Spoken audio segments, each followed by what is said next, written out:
Hello everyone, I am Manoj Goel, an intern at Lexis and Company. Today, I will be talking about Section 309 of Indian Penal Code that talks about attempt to suicide. A suicide is not a crime, but attempt to suicide is a crime because if a person is unsuccessful in committing a suicide, then he will be tried under Section 309 of Indian Penal Code and he will be persuaded against the law. If a person is successful in committing a suicide, then there will be no beneficiary so on which the court will be tried. There should be an intention of committing a suicide because if for example, I will explain this with the help of an example. For example, a person is under influence of drugs, alcoholism, or he is unsound of the mind and he drinks a bottle of poison by mistake or accidentally, he will not be put under this code. Also, there is one more example. If a person, because of his family pressure, depression, his mental disorder, or he is suffering from a kind of disease that is not curable, and he is living a very toxic life, then he will also not be booked under this code.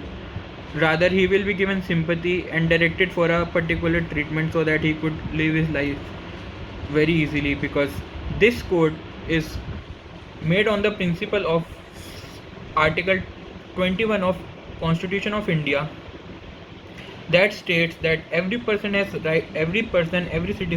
has right to life, but no one has right to death and to kill someone. The hunger strike also lies under this code, but only if the hunger strike is in the intention to give up the death.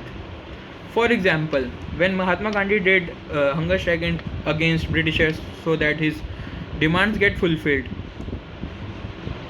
and for instance, he was on his deathbed because of his hunger strike, and he got saved. He did not die.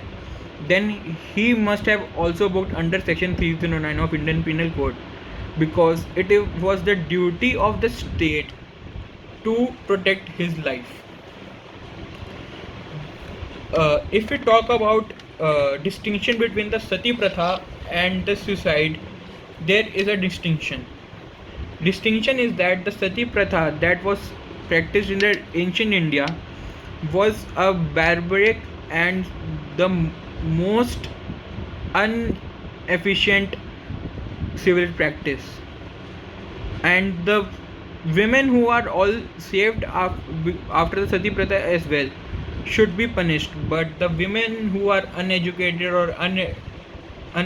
or illiterate, who are not of sound mind, they should not be punished. But the women who are influencing a large audience to do sati for the tradition to get continue, and also sub silentio is guilty, then such women should be punished under section 306, 307 and 309 of Indian Penal Code.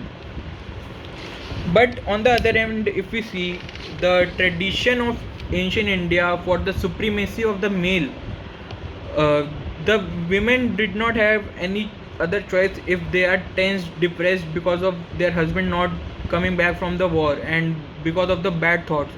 The women used to practice sati pratha. In the modern era, if we talk about the hike of suicidal cases, a survey was conducted by the National Crime Record Bureau from 1995 to 2005. Only in 10 years there was a hike of 27% of the suicidal cases, because the main reason behind the suicide is, according to me, is globalization, communalism and modernization.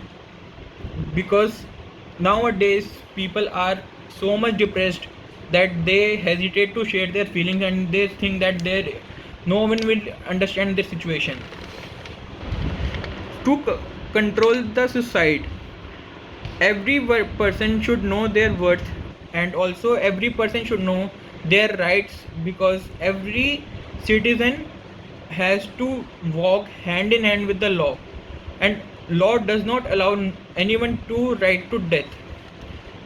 So this was about section 309 of IPC. I will meet you in the next video. Thank you.